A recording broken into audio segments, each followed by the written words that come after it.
want to spruce up your Etsy shop this spring? My name's Jess Van Den and I want to invite you to join me for the free Etsy shop spring clean challenge that I am running this March. I'm going to be guiding you through 10 steps over 2 weeks that will help you to quickly and easily freshen up and overhaul your Etsy shop. I'm a self-employed maker and I've been selling on Etsy since 2008.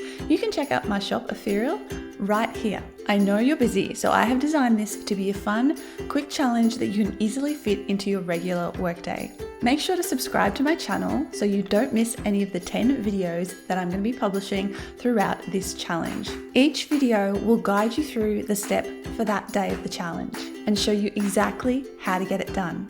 Oh, and if you're on Insta, you can follow me over there to get daily prompts and reminders about the challenge. If your shop is feeling a little tired, a little stagnant, and you're not seeing the growth and sales that you would like, don't miss the Etsy Shop Spring Clean Challenge. If you're excited to get started, give me a thumbs up and leave me a comment below, and make sure to share this video with your maker friends as well so they can join you for the challenge. I'll see you for the first day of the challenge on March 21st.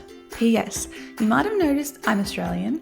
I am in Australia and here it's moving into autumn, but I know that most of you watching my channel are in the US, so that's why we're doing a spring clean challenge. In my personal life, I like to do a spring clean and an autumn clean, so this works for me as well, and I hope it works for you too.